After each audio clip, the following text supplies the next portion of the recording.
కష్టకాలం ఆనాడు పార్టీ మీద పోలీసులు అదేవిధంగా వివిధ రకాల శత్రువర్గాలు దాడులు చేస్తున్నటువంటి ఒక క్రమం ప్రధానంగా పెద్దపల్లి ప్రాంతంలో ఆ పరిస్థితి ఉంది. ఆ ప్రాంతంలో అంతర్గాం విలేజ్ గ్రామ వాస్తవ్యుడు అయినటువంటి విజయ్ ఆనాడు పెద్దపేట విలేజ్ కానీ లేదా అక్కడ గోదావరి కాని ప్రాంతాల్లో జరుగుతున్నటువంటి ఉద్యమాలకు ఆనాడు ఆకర్షితులై ఆనాడు పార్టీ సభ్యుడిగా పార్టీ కార్యకర్తగా అదేవిధంగా పార్టీని ఉద్యమాన్ని నిలుపుకోవడానికి ఆనాడు శత్రువర్గాలు పోలీసుల నిర్బంధాల మధ్య ఆనాడు ఉద్యమాన్ని కాపాడుకోవడానికి ఆత్మరక్షణ దళాలు సాయుధం వేసింది.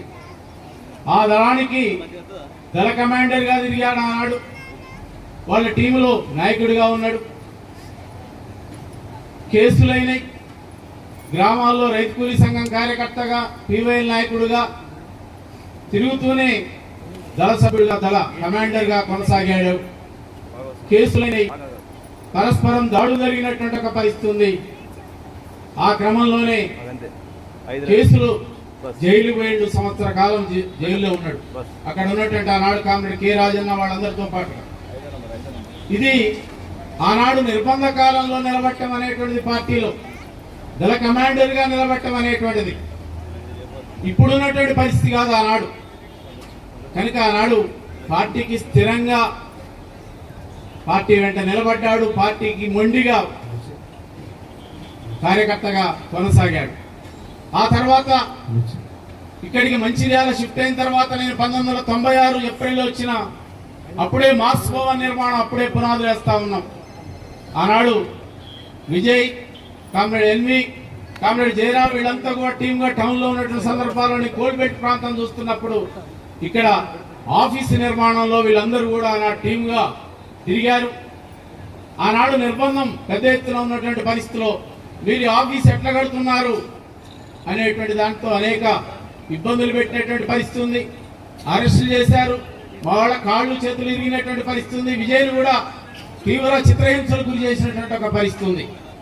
అట్లా ఆనాడు మార్క్స్ భవన్ నిర్మాణంలో ఉద్యమంలో ఆనాడు ఉండి ఆనాడు PYL comrade Jayarao, comrade Vijay అధ్యక్ష కార్యదర్శిగా ఈ జిల్లా ఉమ్మడి ఆదిలాబాద్ జిల్లా నిర్మాణంలో పనిచేయడం జరిగింది. ఆ తర్వాత తను సాధారణ జీవితం గడిపినప్పటికీ కూడా తను మాకేమి టెక్నికల్ గా కార్యకర్త కాదు, ఒక సభ్యుడు మాత్రమే అయినా ఈ 3 దశాబ్దాల కాలంలో తను ఎప్పుడూ పార్టీకి దూరంగా లేడు.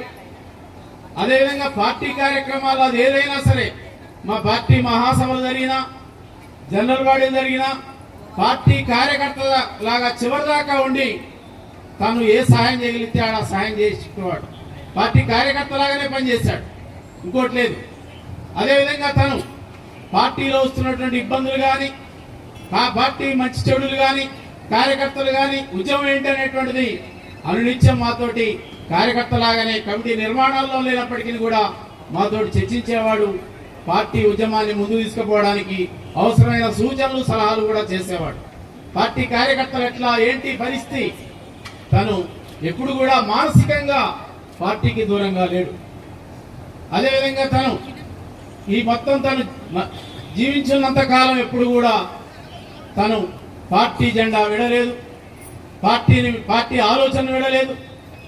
అదేవిధంగా ఒక శాస్త్రీయ భావాలతోటి నిలబడ్డాడు. అదేవిధంగా కామ్రేడ్ మంగని మంగది కూడా పెద్దంపేట వాళ్ళది కూడా పార్టీ కుటుంబం. వాళ్ళిద్దరూ ప్రేమించి పెళ్లి చేసుకున్నారు. పెళ్లి చేసుకోవటమే కాదు, నిజంగా ఇవాళ ఈ పురుషాధిక్య సమాజం ఇది. మహిళలు బయటికి వెళ్తే వివిధ రకాలుగా మాట్లాడేటువంటి పరిస్థితుల్లో కూడా విజయ్ తను పార్టీలో పనిచేయకుండా ప్రోత్సహించాడు, నిలబెట్టాడు. నువ్వు ఉద్యమాల్లో పాల్గొను, ఇతర పరిస్థితులు ఏమొచ్చినా కూడా పార్టీకి ప్రాధాన్యత ఇచ్చి బయటికి పోను, కార్యక్రమాల్లో పాల్గొనేటువంటి విధంగా ఆయన ప్రోత్సహించాడు. కనుక ఇవాళ మంగ ప్రజా ఉద్యమాల్లో, మహిళా సంఘంలో, ఈ ప్రాంత పార్టీ ఉద్యమాల్లో నిలబడగలిగింది. ప్రగతిశీల మహిళా సంఘం రాష్ట్ర కార్యదర్శిగా పనిచేయగలుగుతా ఉంది. ఆయన ప్రోత్సాహం లేకుండా సాధ్యమయ్యేటువంటిది కూడా కాదు. మంగనే కాదు, వాళ్ళ ఇద్దరు పిల్లల్ని కూడా ఒక శాస్త్రీయ భావాలతోటి కరడు కట్టినటువంటి సాంప్రదాయాలకు భిన్నంగా ఆ పిల్లల్ని పెంచాడు, అట్లనే నిలబెట్టాడు. వాళ్ళు కూడా అట్లే ఉన్నారు. కనుక ఇవాళ మనం ఓకే పాత సాంప్రదాయాలు ఇవన్నీ ఏమున్నా కూడా దానికంటే ఇస్తున్నటువంటి సమాజం దానికి అదే శాస్త్రీయ భావాలతోటి పిల్లల్ని కుటుంబాలని పెంచడం కూడా తను చేసినటువంటి ఒక మంచి పని. అందుకే ఎప్పుడు కూడా తను ఉద్యమాలకు దూరంగా మానసికంగా తను లేడు, తన కుటుంబం లేదు, తన పిల్లల్ని కూడా ఉంచలేదు. అందుకే విజయ్కి విప్లవ జోహార్లు తెలియజేస్తూ తను చివరిదాకా పార్టీలో చివరిదాకా నేను రోడ్డు ప్రమాదంలో చనిపోయాడని లాల్ కుమార్ చెప్పగానే ఆశ్చర్యానికి గురైన. ఎందుకంటే ఒకసారి తెలుసుకో అవునో కాదో అని చెప్పాను.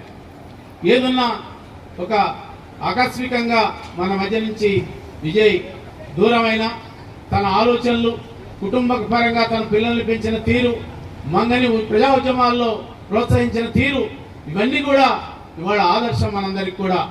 మనిషికి ఏ మంచి అలవాట్లు ఉన్నాయో, ఏ మంచి ఆలోచనలు ఉన్నాయో, ఏ మంచి ఆదర్శ భావాలు ఉన్నాయో ఆ ఆదర్శ భావాలు ఎవరి నుంచైనా మనం తీసుకోవాలి. కామ్రేడ్ విజయ్ నుంచి కూడా తీసుకోవాలి. మనిషిలో ఏ చెడు ఆలోచనలు ఉన్నా అది ఎవరి నుంచైనా చెడు ఆలోచనలు కానీ చెడు పద్ధతులు కానీ ఉంటే ఎవరినైనా దాన్ని పక్కన పెట్టండి. అది నన్నైనా అంకోరనైనా. కానీ వాళ్ళ సమాజం ఎట్టుందంటే మంచి ఆలోచనల కంటే చెడే ఉండు అది చూసి నేర్చుకోవడం అనేటువంటిది ఇవాళ మన ముందు కనపడతా ఉంది. అది అందుకే మిమ్మల్ని కోరేటువంటిది కామ్రేడ్ విజయ్ పార్టీలో పనిచేసిన తీరు, కుటుంబాన్ని పెంచిన తీరు, ఇవన్నీ కూడా ఇవాళ మనం ఆదర్శంగా తీసుకోవాలని, కామ్రేడ్ విజయ్ లేనటువంటి లోటు పార్టీకి తీవ్ర నష్టం అని, ఆ కుటుంబానికి కూడా మేము కోరేటువంటిది, మేము ఇక్కడ అందరి ముందు చెప్పేటువంటి కుటుంబం మా కుటుంబం, అది పార్టీ కుటుంబం. పార్టీ పూర్తి సహాయ సహకారాలు ఎప్పుడు వెన్నంటూ ఉంటుందని ఈ సందర్భం మీ అందరూ కూడా బంధుమిత్రులు కూడా అట్లా ఉండాలని కోరుతూ మీ అందరూ కూడా జోహార్ విప్లవం తెలియజేస్తూ పోయిస్తాం.